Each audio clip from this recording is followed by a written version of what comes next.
Okay, so part two of the wheel, we are going to do two things here. We're going to put these 6 holes in it, and then last we're going to put this little linkage attachment thing on the side of it. So first what we're going to do is look and see how we're going to attack these 6 holes. And what I'll say about them is, first of all, we're only going to do one. We're going to extrude one, and then we're going to use the circular pattern. So to get the first one, we gotta look at these dimensions, and what it's telling us is the right. I'm going to call it the right side edge is 15 degrees off of horizontal. So the first thing we can do is draw a line from the center of our wheel out at a 15-degree angle, and then you'll notice the left side. I'm going to call this upper side the left side. That's 30 degrees off of our starting point. So you could look at it as 30 degrees from the right side or 45 degrees from the horizontal. Either way you look at it, we're drawing 2 lines to create the left and right sides of the wheel. When we draw these lines, we want to make sure that we extend these lines way past the wheel, so that we can later come back and we can just use the trim command. So let's start with doing that. So we'll start our sketch right here, and notice we're actually sketching in the middle of our wheel. Let me do this. If you can kind of see that. So I'm going to show you something real quick here. It's called Slice Graphics. It's this little blue and white icon. Some of you have seen it before. Most of you haven't. But what's nice about it is when I go to sketch on this plane, like if I draw this line right here, and it goes up, I'm going to hit tab and make it 15 degrees. You'll notice as soon as I hit enter, I can only see this line I created at certain parts, right? It goes into the wheel, and then it's on the surface, and then it's back inside the wheel. So what I want to show you is if you click on this blue and white icon, the Slice Graphics, what it'll do is remove all this front part of the wheel that's kind of blocking my view of this sketch plane that I was on. So I'll just click it quick, and notice that it removed everything between myself and the work plane, or my sketch. So I'm going to turn it back off and see that it all comes back, and I guess for this case I'll just leave it turned off again. Again, we've got our line here from center, and I'm going to use the fact that I know that I started with 15 degrees to here, and I can't type 30 in here because that's going to leave me at just another increment of 15. So I am going to type in 45 because that's what the Autodesk is referring to as the horizontal. Okay. So I now have the left and right sides of this hole, and now the top and the bottom, I'm going to call it the top and the bottom, and to figure out the size of the top and the bottom, we're coming over here to these 2 dimensions, and they're giving us a radius, and again the radius is because it's just a part of a circle, but again the top and the bottom are curved arcs at radius 0.375 and 0.625. And those arcs, by the way, those arcs are centered at the center of the wheel as well.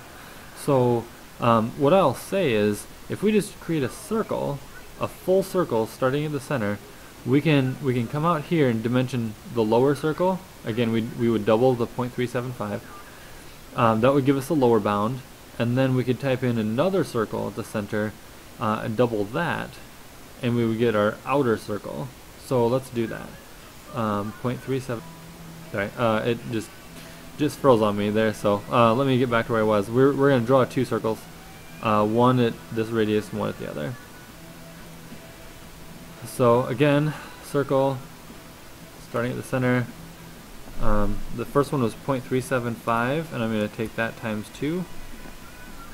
And again, you just type it right into Autodesk. You don't need to use your phone or any calculator. It's just simple math that Autodesk can do. So now we have our lower bound here.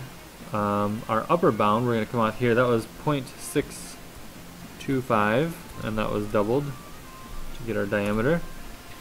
So let's hit OK here. And And notice what we've got. We have the overall shape for our first hole. Now, what I'll say is if you finish sketch now and try and extrude, there's a high likelihood that it's going to select this entire pie slice clear into the middle. It may not recognize that you just want this loop, this closed loop here. It's going to consider this one as well. So before we have that problem, I'm just going to use the trim. And I'll trim this circle and this circle. At the same time, we need to trim this inner line and this inner line. And why not trim that line and this line. So in essence what we have now, besides these blue dimension lines, we do just have this one circle, or this one shape. So we'll finish sketch, E on the keyboard, extrude, and I always go to the extrude at an isometric, and it gets me still when people do that, where they try and extrude by looking straight on a part. Now if I look at this, I have no idea, is it coming in at me, is it going away from me, is it removing material, is it adding material? So again, one more plug to extrude at an, use the extrude while I'm looking at an angle. So I can see that I'm adding material. I want to cut. I'll switch that. I'm going to change the distance and just say all, because I know that I need to cut through everything. It's easier than typing a distance. So there we have our hole. Next up is our circular pattern. A refresher with circular pattern is, first thing is the feature. The feature we want is just this hole. And so we've selected that. The next thing, we have to come up here and click on the mouse icon and tell the computer that we want to now specify the axis. Alright, if you're in feature mode and select here, it's going to think you're trying to repeat that rather than specify it as an axis. So again, we're going to specify this, and we'll just click on this inner circle. Picks up on the fact that we wanted to center it there, and we have 6, which is what we need. Call it good, and we have ourselves a wheel with 6 holes. At this point, I'd recommend you save, but I'm going to keep going here. I'm going to create another sketch, front plane, and here is where we're going to go back and look. See, this detail view, I would call it a detailed view. What it's telling us is, I guess first we look here and say that the center of this whole linkage block is going to be 0.7 from the center. So I'm going to just draw a work point. 0.7 from the center. Work point. And to me it's easiest if I just, you can see that my x-axis is increasing on my xy coordinate. So I'm going to hit tab and specify that 0.7. And so again, notice if you caught in the first wheel video, there is a bit of a problem. I can't see my center point. So I am going to go ahead and use the slice graphics here. And notice that I can now see that. It just removed the part of the wheel that's interfering with my sketch. So back to this, we have our center marked out. So now we just need to add a bunch of cylinders. The first one is 0.25. The diameter is going to be 0.25, and it will come out 0.375.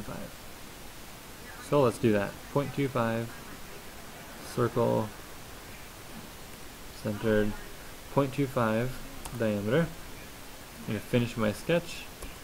Extrude. Looks like it picked it up just how I wanted it. 0.375. Okay. And after that, so we've got our big cylinder. The next cylinder looks like this arrow is telling me it's diameter 0.125 and a depth 0.125. So easy enough. Start a sketch, and this sketch has to be on top of this circle so we can keep going. Circular, and then there 0.125, and finish sketch. E on the keyboard, and 0.125. It already picked up on the fact that I wanted to add 0.125. Okay, and the last thing is we have to put a hole in the center of this whole thing. Diameter of 0.0625. the hole does go 1/4 inch, so not all the way back to the flat part of the wheel. So let's do this. Let's do a diameter 0.0625, and we'll go in an inch, 1/4 inch. So again, creating a sketch here. Circle command 0.0625. Finish sketch, extrude. Now this time it's going to think we want to add material, but instead we want to remove. And the depth, again, that was 0.25. Try that again. There we go. Okay, and it looks like we have ourselves everything we need. That is the wheel. Make sure you got that circular pattern, and this hub here. Make sure that this hub, this linkage hub, is halfway in the flat part and halfway on the outer part. That's one way to tell if you did the train wheel right, is if this wheel linkage hub is like all on the flat surface or all in the part that extrudes out, you'll know that your wheel is too big or that it's too small. So again, if I look at this straight on, you can tell it's about halfway on, halfway off the flat. So that is the wheel. Hopefully that's the last thing you need, and you can start assembling soon.